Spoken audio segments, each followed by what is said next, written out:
여러분, 메이드 인 저머니가요, 여러분, 정말 꾸진 제품의 상징일 때가 있어요. 우리가 지금 생각하면은, 메이드 인 저머니 하면은, 와, 명품 그러잖아요? 님이, 1851년 영국, 런던, 박람회도 있었고요. 필라델피아 박람회, 이런 게 있었는데, 엑스포 전문가들이 독일 제품에 대한, 아, 전라 꾸려요! 독일산 제품은 저렴하고 품질이 낮다. 1876년에 벌어진 일입니다. 자, 이게 뭐냐면요, 여러분. 독일하고 미국하고 꽝 부딪히는 거 보면 독일은 과거 독일이 현재의 중국의 모습하고 너무 싱크율이 높아. 그래서 이 근본 원인이 보인다고요. 그러니까 보면은 자 보세요. 여기서 보면 그러니까 이랬어요. 그러니까는 자국 상품이 이렇게 되니까 그러니까 비스마르크는 어떻게 됐냐면 보호무역 정책을 하죠. 아, 우리 제품 이거 남들이 사주긴 글렀어. 우리 제품 우리가 사주지 않으면 누가 사주나 그러면서 이제 딴 나라 제품 독일에서 팔라고 하면 관세 오지게 때리고 이제 자기네들 보조금 주고 그러면서 자기네 그 산업을 막 키웁니다. 비스마르크가. 그러니까는 뭐냐면 시장 원칙이 아니라 국가주의적으로 산업을 키워요. 그러니까 저게 이제 독일이 후발주자로서 선진국을 따라잡기 위해서 보호무역을 했거든요. 그러니까 자유무역은 선진국을 당해낼 수가 없거든. 그때 이제 이렇게 되면서 이렇게 되니까 영국이 이제 빡친 거야. 그리고 이제 독일이 이제 연락 야비 방법도 쓰고 이거 독일 거 아니야.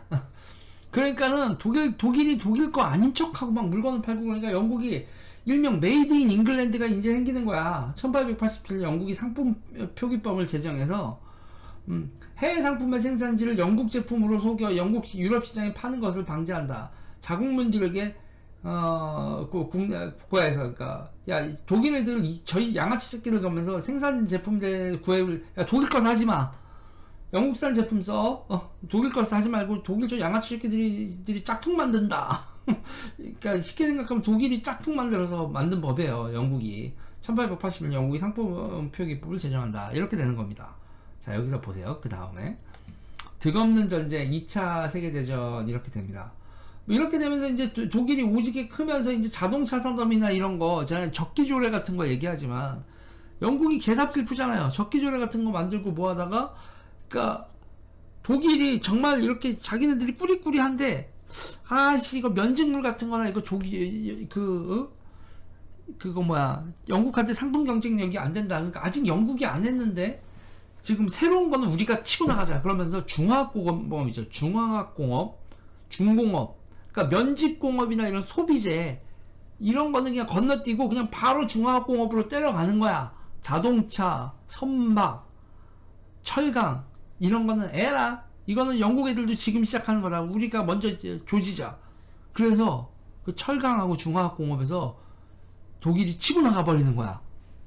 그러니까 영국이 우리는 적기조례 만들고 어쩌고 하다가 보니까 엔진도 독일한테보다 늦게 만들고 뭐지? 저 족밥 새끼들이 뭐야? 하다가 독일한테 따라잡히지. 하다가 독일한테 따라잡히는 그런 일이 벌어진 거예요. 그러니까 이게 산업구조 조정에서 앞서 있던 국가가 기존의 산업들, 면직공업이가 됐던, 뭐가 됐던, 철도가 됐던, 열차가 됐던, 증기기관의 시대에는 영국이 왕이었는데, 디젤 엔진, 가솔린 엔진 가니까, 어머! 하다가 놓친 거야, 독일한테. 이게 지금 미국도 똑같은 거라니까요? 어머? 지금까지, 그냥 저 싸구려 물건에다가, 아유, 저랬던, 잠깐만, 인공지능 뭐야? 5G 뭐야? 뭐야? 전기자동차 뭐야? 중국이, 경쟁력도 있고 내수시장도 덥고 이거 중국한테 잡히는 거 아니야? 뭐야? 이게 역사적 교훈이죠.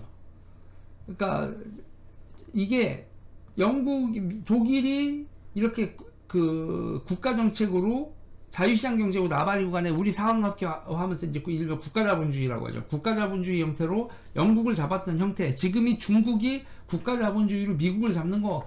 이게 역사가 평행이론이야. 자, 근데 이제 득없는 전쟁, 2차 세계대전 보세요. 그리고 이제 1차 세계대전, 2차 세계대전 두 번의 전쟁을 치르는데, 영국이 독일 떠오르는 거 밟으려고 하다가 어떻게 되냐면, 2차 세계대전 끝났을 때 국가 재산의 4분의 1이 소모되었다.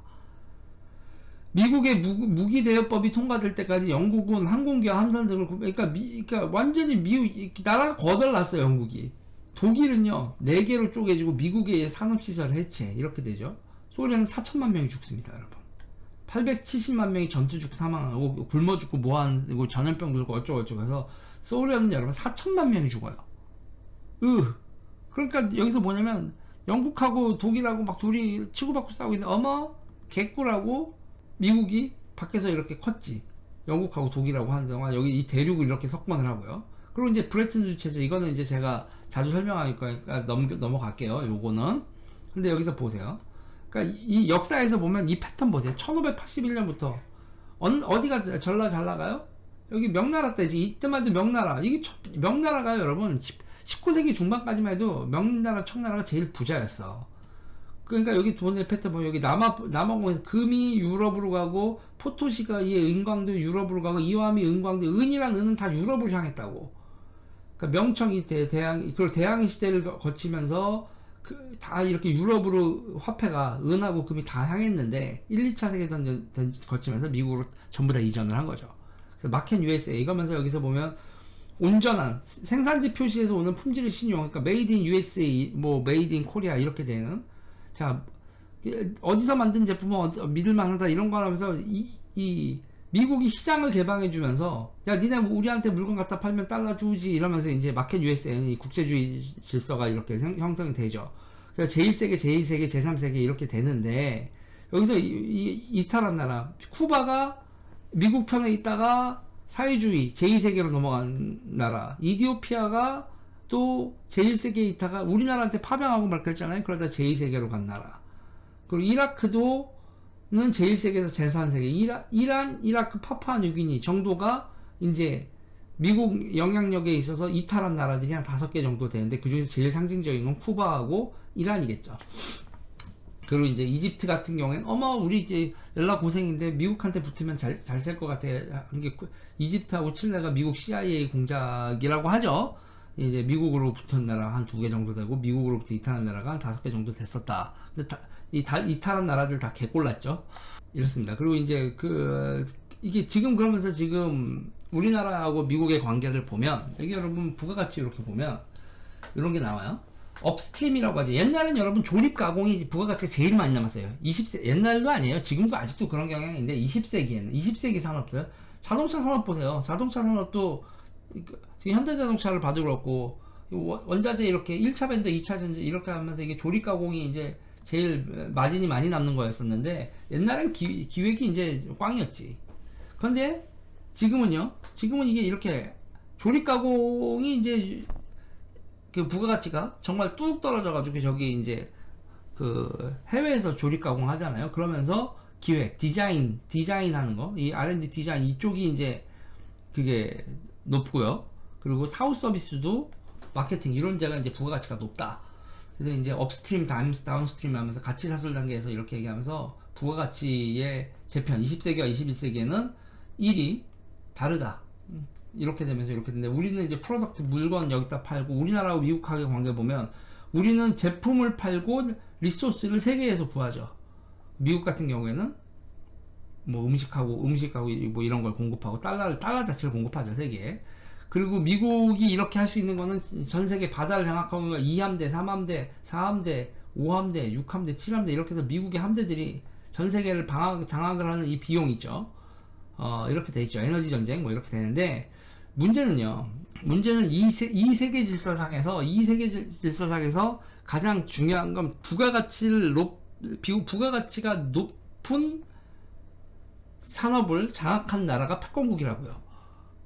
그 부가가치가 높은 그걸 하면 그 부가가치가 높은 산업을 장악한 나라가 돈을 많이 벌게 되고 그리고 그 다음에 군사력도 만들게 되지요. 그러니까 지금 미국은 그러니까 중국은 지금 먼저 중국이 산업에 있어 산업구조 조정이나 기타 등등에서 거치면서 전기자동차도 자기네들 시장이 커지지 않아요. 자동차 시장이 제일 큰 게 중국 시장이고요. 쪽수가 제일 많으니까. 그리고 자동차를 구매할 수 있는 사람들이 엄청나게 폭발적으로 늘면서 이렇게 되면 산업에서 중국한테 밀리게 되면 경제적으로 더 커지네. 그럼 그 다음에 중국이 해군력 계속 만들어서 바다마저 미국을 압도하게 되면 그러면 세계 질서가 변하는 거죠. 중국 드론에서는 중국이 넘버원인가요? 드론이요? 드론이 넘버원인 것 자체가 그게 이제 또 얘기가 다른 게요. 그게 팔로우님이 얘기하시는 게 우리가 아는 민간용 드론 얘기하는 건데, 드론 시장에서 민간용만 있는 게 아니라 군사용 부분이나 기타 등등에 보면은 아직 드론이 본격적으로 시작이 되면 그 얘기가 아직 다른 거예요. 그러니까 지금 현재로서 뭐 DJI나 뭐 이런 거에서 드론이 하는 거에도 그게 드론이 지금이 초창기에 거기서 멈출 시장이 아니거든요. 그리고 군사용도하고 산업용도 이런 데서 이제 아직 이제 중국의 드론 패권을 민간 내수 시장에서 카메라 촬영용 드론 시장에서 절대 강자고, 우리가 피부에 느끼기 절대 강자지, 이게 드론 산업 전반으로 가면은 그렇게 중국이 완전히 패권을 장악했다, 뭐 무기 체계에 있어서 드론 무기 체계가 중국이 압도적이다, 그렇게 볼 수 있는 상황은 아닙니다. 이 드론이 그렇게 날아다니는 드론만 있는 게 아니에요. 자, 그리고 여러분 볼까요?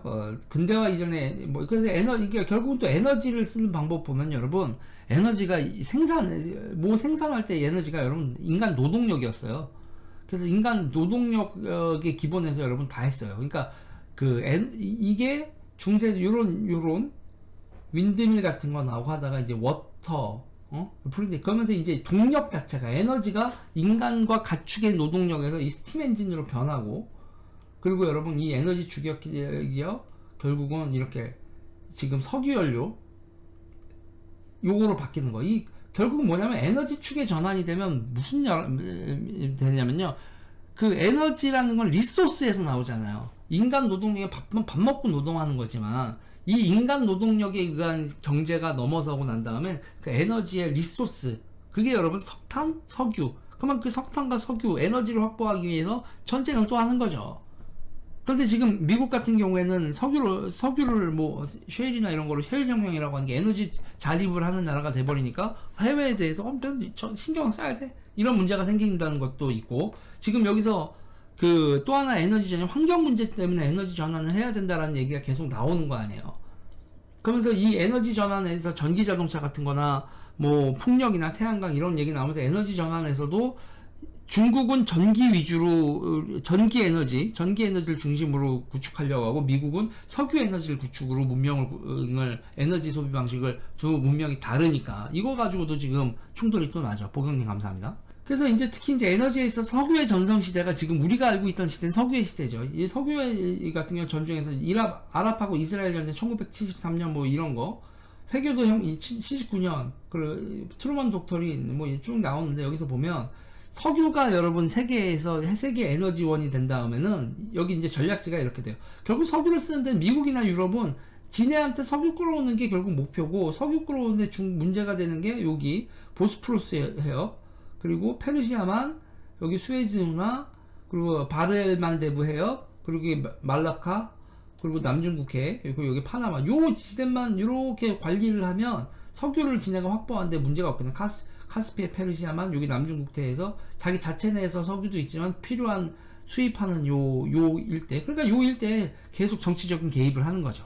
자, 그런데 여기 보면 걸프 지역에서 전쟁을 위한 세 가지 기본 시나리오, 여기서 보면은 여기서 이라크가 여기 쿠웨이트 갔다가 전쟁 나고, 여기 이란이 여기 호르무즈 해협 장악하려고 난리를 피면 또 여기서 이제 계속 나는 거죠. 그러니까 사우디아라비아를 기본적으로 동맹축으로 해서 석유를 확보한 상태에서 이라크하고 이란을 관리한다. 이게 이제 미국의 그거죠. 대전략이죠. 그래서 이스라엘, 사우디아라비아, 아랍에미레이트 이 일대를 다 미국 동맹 연합으로 묶으려고 하는 거고, 미국은. 근데 여러분 이제 카스피해가 골 때립니다. 카스피해도 여기가 지금 되게 시끄러울 수밖에 없는 게, 카스피해를 호수로 볼 것이냐 바다로 볼 것이냐인데, 바다로 보면 12L이 그 영토에서부터 12L이 영해권 그 문제가 발생을 하고, 호수일 경우는 또 여기 오른쪽하고 분할하는 방식이 다르죠. 근데 여기서 러시아가 제일 세니까 러시아가 그냥 그거 우리 쪽인데 몰라 우리가 그 유정 꼽았어. 카스피해에서 그냥 러시아가 거의 깡패처럼 그냥 이거 우리 바다다 그러면서 석유 막 보고 천연가스 보고 딴 나라한테 이씨 그러는데, 이씨 개길래 미안 형 뭐 이렇게 되죠. 그리고 여기서 보세요. 이거 미중 무역전쟁, 패권전쟁, 이게 이렇게 되는 거죠. 그러니까 중국 같은 경우에는 자원을 확보하는 거, 이거 제가 진주 먹거리 전략 1대1도 이건 죽어라고 요새 많이 얘기한 것 같고, 그 다음에 중국의 구단선과 남중국해 문제가 중국의 포위 전략. 이게 지금, 지금 이게요, 아프가니스탄 갔을 때, 아프가니스탄 미국이 전쟁 개입 왜 하지? 뭐, 이거 그냥 탈레반 잡는다고 하기에는 너무 좀 그랬는데, 결국은 지금 상태 보면 중국이 있고, 아프가니스탄에 9만 명 있고, 우리나라에 28,500명 있고, 일본에 4만 명 있고, 하와이에 4만 2천 명 있고, 이렇게 하면서 여기 태국에도 있고, 싱가포르에도 있고, 파키스탄에도 이렇게 있으면서, 여기 중국을 이렇게 포위하고 있는 형식을 취하고 있죠. 결국은 중국하고 미국은 맨 처음에도 말씀드렸던 독일하고 영국하고의 관계에서 보듯이 산업 구조 조정에서 먼저 치거나 신산업을 먼저 먹는 나라, 신산업을 장악하는 나라가, 부가가치가 높은 신산업을 장악한 나라가 패권국을 부상할 가능성이 매우 높고, 그 꼴을 지켜보고 있는 기존 패권국은 신흥 패권국을 견제할 수밖에 없다.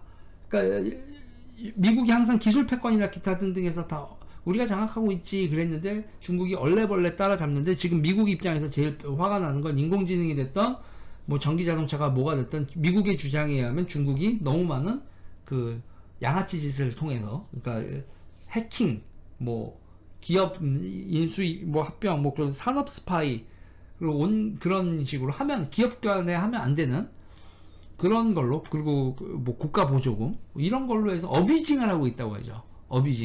어뷰즈 하고 있다고. 그거를 이제 바이든 대통령이 연설에서 중국은 어뷰즈 하고 있다라는 거를, 이제 중국 기업들이 어뷰즈 하고 있다는 걸 딱 얘기를 했잖아요. 미넨 컨퍼런스에서. 이 미넨 컨퍼런스는, 미넨이라는 것 자체가 옛날에 서독의 수도였잖아요. 서독의 수도였고, 얘네들이, 우리는 뭐 냉전하면은 우리나라 어쩌고저쩌고 하지만 전 세계적으로 동독과 서독이 그 냉전의 프론티어였고, 거기 유럽에서 거길 되게 중요했었던 거고, 그 냉전 시대 안보 회의를 미넨에서 했었기 때문에, 그 미넨 회의가 이 미국 동맹들 간의 관계나 이런 거에서 제일 중요한 회의란 말이에요. 그걸 바이든이 거기서 미넨 회의에서 이렇게 선언을 해버렸단 말이에요. 나는 중국이 양아치 짓을 통해서 중국 기업이 세계에 인공지능, 뭐 4차 산업혁명, 인공지능, 배터리, 그리고 전기자동차 이런 데에 있어서 중국이 치고 나가는 거 못 보겠다. 미국이 그렇게 선언을 한 거죠. 여러분 좋아요 눌러주세요. 구독 눌러주세요.